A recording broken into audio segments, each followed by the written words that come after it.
Baik. Ya, selamat malam, saudara-saudara. Puji Tuhan, saya melanjutkan yang sudah dipersekutukan oleh saudara-saudara tadi. Kita bersama-sama mempersiapkan ministry firman besok dengan judul berita yang keempat adalah ukuran dari pengaturan Allah dan ministry peperangan rohani. Sebaiknya kita mengambil dulu dasar ayat Alkitabnya, yaitu dari 2 Korintus pasal 10 ayat 12 sampai 15. Namun kita bisa melihat dua ayat yang pertama saja, di mana di 2 Korintus pasal 10 ayat 12 dikatakan, memang kami tidak berani menggolongkan atau membandingkan diri kami dengan orang-orang tertentu yang memuji diri sendiri. Mereka mengukur dirinya dengan ukuran mereka sendiri dan membandingkan dirinya dengan diri mereka sendiri. Alangkah bodohnya mereka.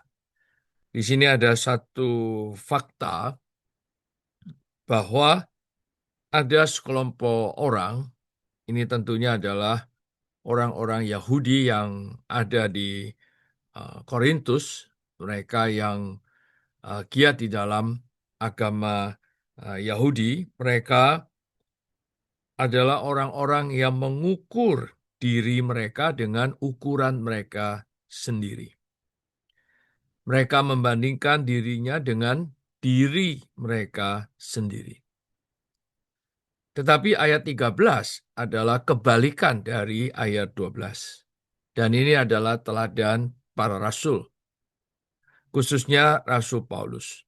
Dikatakan, sebaliknya kami tidak mau bermegah melampaui batas atau melampaui ukuran, melainkan tetap di dalam batas-batas atau ukuran daerah kerja yang dipatok Allah bagi kami, yang meluas sampai kepada kamu juga. Di sini sebaliknya para rasul menerima satu ukuran yang diaturkan oleh Allah, yang dipatok oleh Allah. Nah, dua fakta yang berkebalikan ini menjadi penting ketika kita melihat perihal pembangunan tubuh Kristus. Ketika kita melihat bahwa status kita di dalam gereja, di dalam tubuh Kristus adalah anggota-anggota tubuh Kristus. Di berita pertama sampai berita keempat ini, atau nanti sampai berita ke-8, kita perlu melihat perihal di dalam perjanjian baru ada ministry unik. Ministry satu-satunya perjanjian baru. Di mana ministry perjanjian baru adalah untuk melaksanakan tujuan kekal Allah yang ada di dalam perjanjian baru. Di mana tujuan kekal Allah, Allah mau mendapatkan pembangunannya, yaitu manusia korporat yang mengemban ekspresi Allah dan wakil kuasa bagi Allah. Dan setelah kita diselamatkan, kita bukan hanya beroleh hayat Allah itu sendiri, tetapi hayat yang kita terima juga adalah hayat tubuh. Sehingga kita masing-masing adalah anggota-anggota tubuh Kristus. Untuk itulah kita perlu memiliki kesadaran dan perasaan tubuh Kristus ini. Di dalam kesadaran dan perasaan tubuh Kristus, seharusnya kita menyadari bahwa setiap kita telah menerima ukuran yang diaturkan oleh Allah. Dan ini adalah pembatasan Tuhan. Lalu, mengapa ini penting? Karena bila kita tahu bahwa Allah telah mengukur kita masing-masing, dan kita tidak mengukur diri kita dengan patokan diri kita sendiri, maka kita akan bisa saling berkoordinasi satu dengan yang lain. Karena kita merasa kita tidak bisa sendiri. Kita bukanlah anggota tubuh Kristus yang al-muhid, yang bisa mengerjakan sendiri. Dan di aspek positif, kita bisa saling mengapresiasi anggota tubuh yang lain. Kita saling membutuhkan anggota tubuh yang lain. Sehingga dengan demikian, ada satu koordinasi yang harmonis di dalam ikatan damai sejahtera. Dan bila kita tidak demikian, kita mengukur diri kita sendiri, maka yang ada adalah ego kita. Sehingga kita mudah sekali menganggap kita tidak perlu orang lain. Kita menganggap kita bisa mengerjakan semuanya dengan sendiri. Atau di sisi yang lain,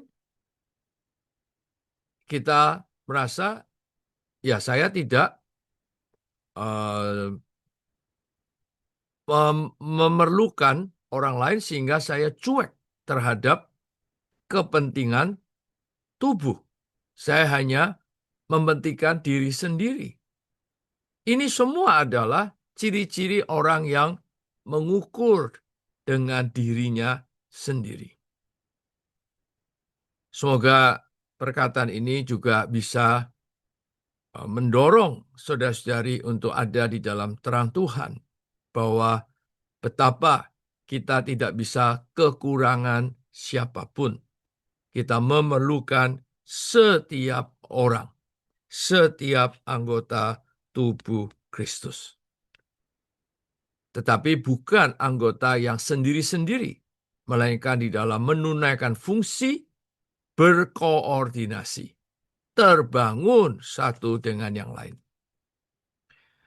Karena yang iblis, musuh Allah, takutkan bukanlah ketika kita bangkit mengasihi Tuhan.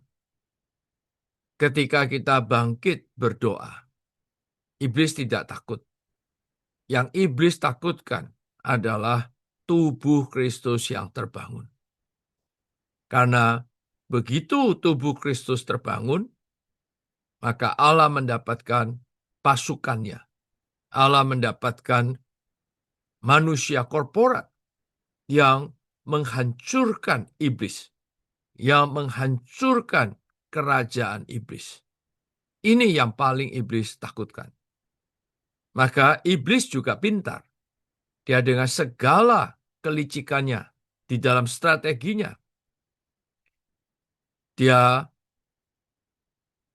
ingin setiap kita hanya peduli terhadap ego kita masing-masing. Hanya peduli terhadap kepentingan kita masing-masing. Bahkan kepentingan sektoral, bahkan kepentingan regional atau wilayah kita sendiri. Tapi kita tidak ada kesadaran tubuh Kristus secara universal. Untuk itu, kita perlu menerapkan salib Kristus di atas ego kita, di atas daging kita, di atas susunan alamiah kita. Ya, tentu salib ada di dalam roh itu. Roh yang al-muhid dan majemuk yang sudah berbaur dengan roh kita. Nah, ketika kita belajar, diserupakan dengan kematian Kristus, menerapkan salib Kristus, barulah kita terbangun satu dengan yang lain. Tidak ada lagi ego, tidak ada lagi hawa nafsu daging, tidak ada lagi susunan alamiah. Wow, inilah yang Tuhan nantikan. Sehingga Tuhan mendapatkan manusia korporatnya. Satu manusia korporat, yaitu mempelai perempuannya, manusia baru, pasukannya yang dapat berjuang bersama untuk menaklukkan musuh Allah. Karena itu, pembangunan gereja adalah pelayanan peperangan. Gereja yang terbangun, gereja yang menunaikan ministri peperangan rohani. Nah, lalu kita masuk kepada materi atau topik peperangan rohani.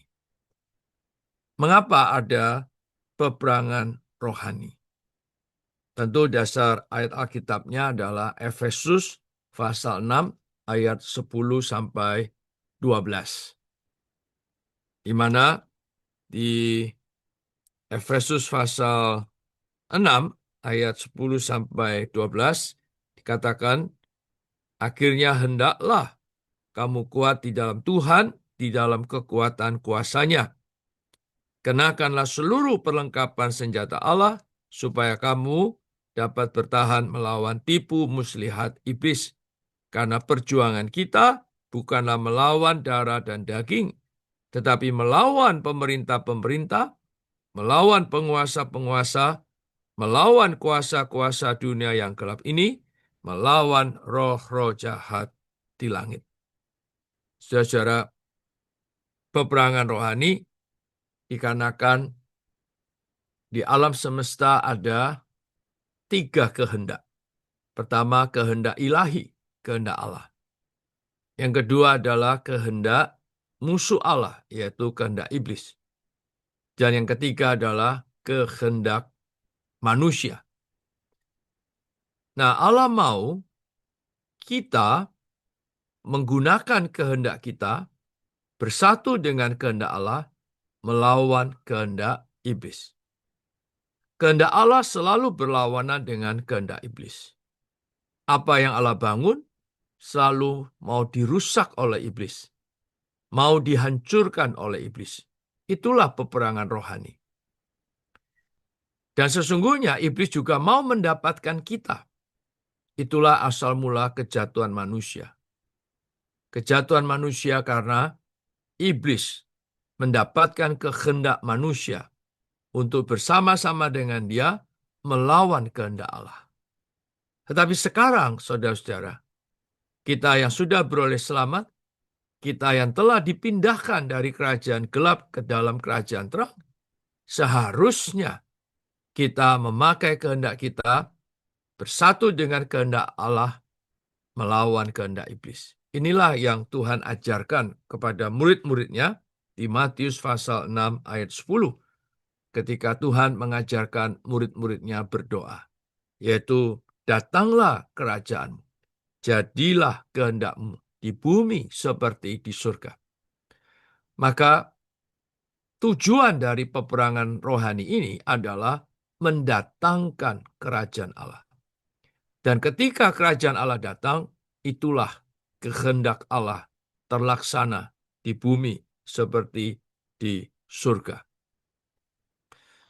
Nah, ini juga yang menjelaskan mengapa di tengah-tengah kondisi kita hari ini begitu banyak masalah-masalah.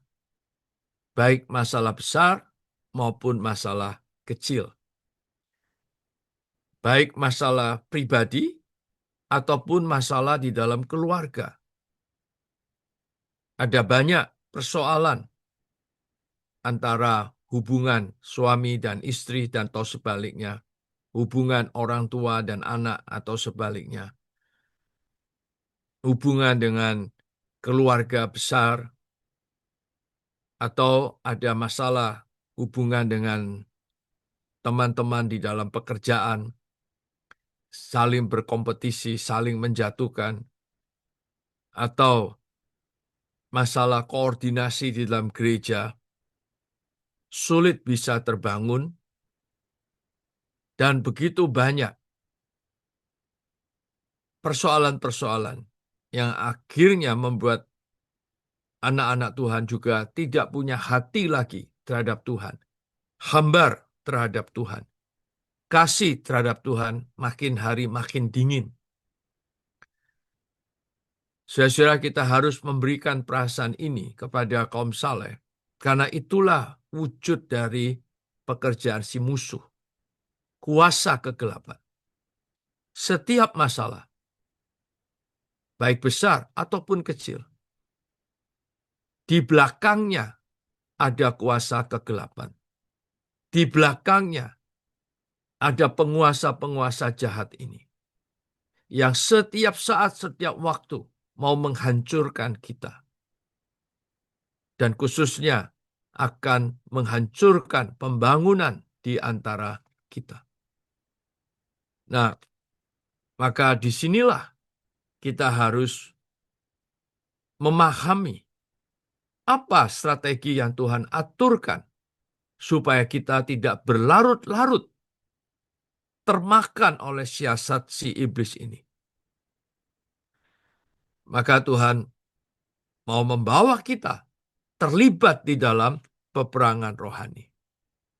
Sebetulnya, bagi Tuhan, menghancurkan iblis itu sangat mudah. Karena Tuhan adalah sang pencipta. Iblis yang berasal dari malaikat, tadinya juga adalah ciptaan Tuhan. Tetapi bila Tuhan langsung menghancurkan si iblis, maka Tuhan mengabaikan salah satu atributnya, yaitu keadil benarannya. Maka di dalam hikmatnya, sesuai dengan keadil benarannya, dia menciptakan makhluk ciptaan yang lain, yang dia akan pakai untuk menghancurkan musuh Allah, yaitu manusia. Sebetulnya, di kitab Kejadian, pasal 1, ayat 26 sampai 28, khususnya ayat 26. Di sana Allah menciptakan manusia. Itu dalam bentuk manusia yang korporat. Dengan satu manusia korporat ini, Allah bisa mencapai tujuan kekalnya, menggenapkan kehendaknya, yaitu menghancurkan kehendak si jahat. Sehingga seluruh bumi penuh dengan keadil benaran, penuh dengan damai sejahtera dan sukacita dari Roh Kudus. Nah, saudara-saudara, untuk itulah kita perlu melihat betapa perlunya di dalam ministri perjanjian baru ini menerapkan ministri peperangan rohani. Maka saya simpulkan dengan 3 poin penting supaya berita ini menjadi terimplementasi. Supaya ini bukan suatu doktrin, suatu wacana, atau suatu konten yang harus kita sampaikan setiap kali hari Minggu. Tapi semoga kita berdoa dan di dalam pembicaraan kita ada beban yang dari Tuhan. Nah, saya sederhanakan dengan 3 poin saja. Yang pertama, saudara-saudara, setiap kita harus memiliki kesadaran dan perasaan tubuh Kristus. Dengan menerapkan ukuran dari pengaturan Allah ini. Melalui apa? Melalui bertumbuh di dalam hayat tubuh yang di dalam kita. Ya, kita harus mengejar pertumbuhan. Tapi bukan pertumbuhan hayat secara pribadi, tapi pertumbuhan hayat tubuh. melalui senantiasa menerapkan salib Kristus di atas ego, daging, dan susunan alamiah kita. Sebetulnya, di dalam proses pertumbuhan selalu ada penanggulangan, selalu ada pengubahan atau transformasi. Kita lihat anak kecil dengan orang dewasa. Seorang anak kecil, pusat pemikirannya hanyalah untuk dirinya sendiri. Itu anak kecil. Tapi ketika seseorang makin dewasa, yang dia pedulikan bukan lagi dirinya sendiri. Seharusnya yang dia pedulikan adalah orang lain karena dia sudah dewasa. Nah, di dalam konteks anggota tubuh Kristus, semakin kita dewasa, semakin kita peduli terhadap anggota tubuh yang lain. Semakin kita mengapresiasi anggota tubuh yang lain. Dan semakin kita menyadari keterbatasan kita. Batasan yang Tuhan aturkan buat kita. Sehingga kita tidak berani individu. Kita tidak berani lagi mementingkan diri sendiri. Tetapi kepentingan tubuh menjadi kepentingan kita. Kepentingan Allah, kehendak Allah di dalam tubuh menjadi kehendak dan kepentingan kita. Ini yang pertama. Nah, yang kedua, di dalam peperangan rohani, sebetulnya Kristus sudah menang. Dan kuasa di surga dan di bumi telah ada pada Kristus dan telah diberikan kepada gerejanya. Maka kita harus ada di dalam posisi, yaitu tinggal di dalam kenaikan Kristus.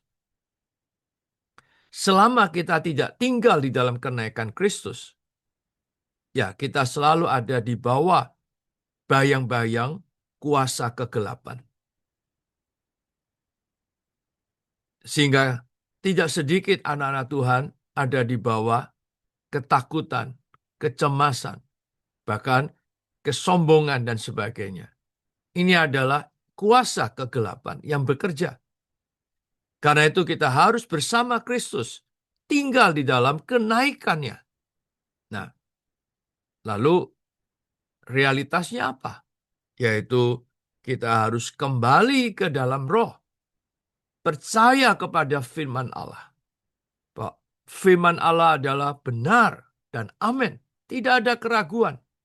Bahkan kita memproklamirkan kepada iblis, hai iblis, Kristus telah menang. Kamu telah dikalahkan.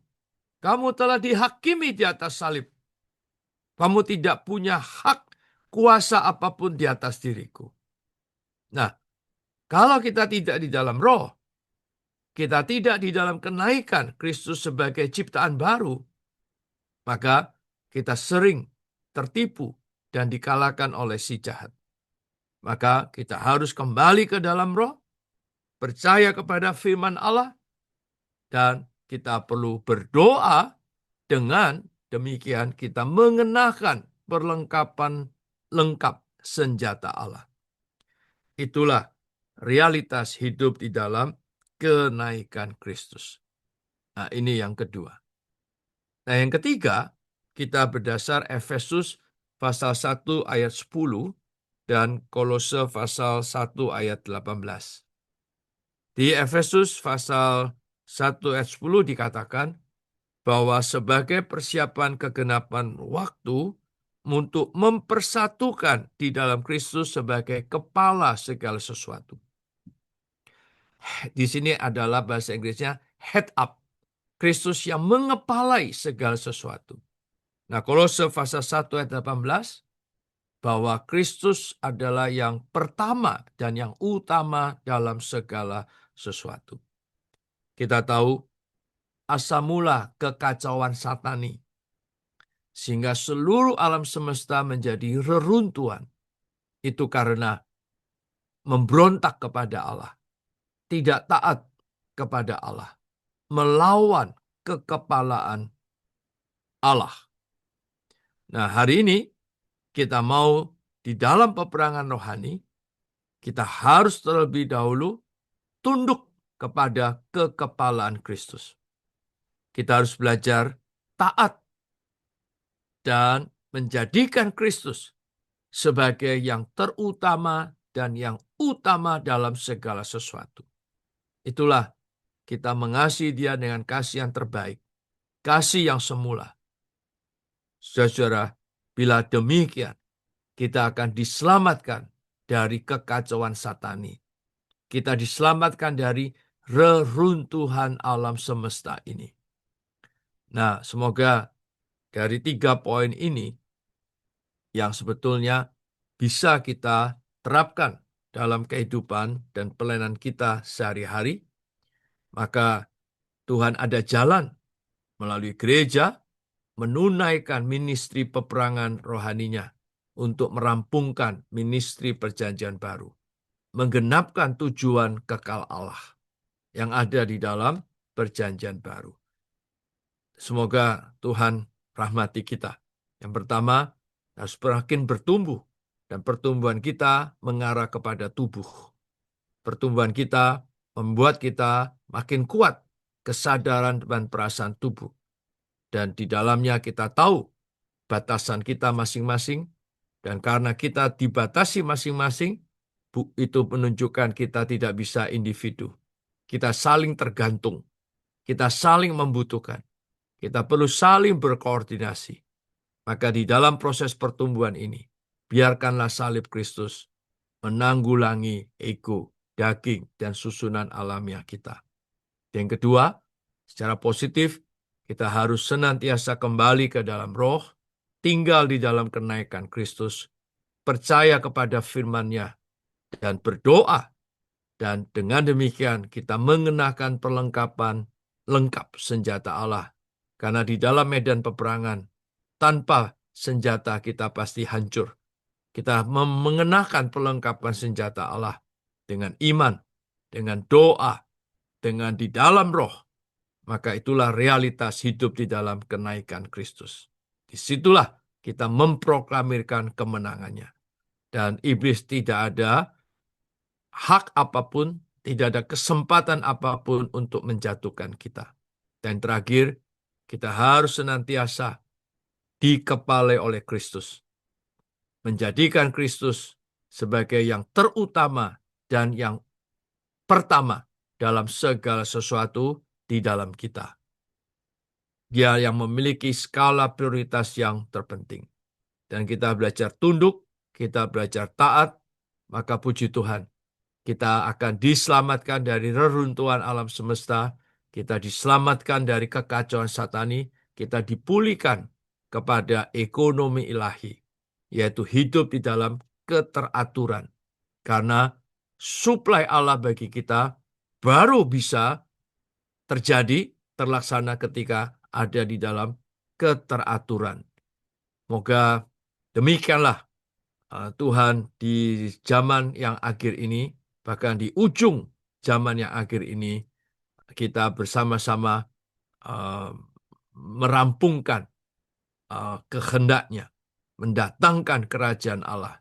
Dan dengan demikian, terwujudlah di seluruh bumi penuh dengan keadilbenaran yang dikatakan oleh Petrus, bahwa sampai langit baru, bumi baru, hanya ada keadilbenaran.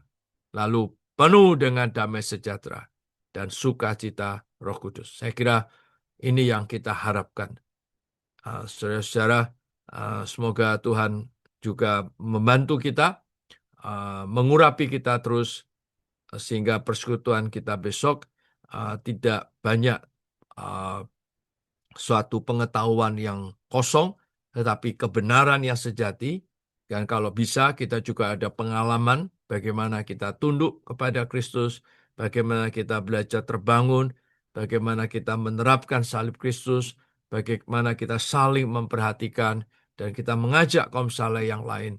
Nah, dengan demikian semoga seluruh gereja-gereja di Indonesia ada harapan dan kita terbangun bersama, dan demikianlah kita berbagian dalam ministri perjanjian baru, ministri peperangan rohani bagi kehendak-Nya. Tuhan memberkati. Saya kembalikan ke Saudara Oki. Amin.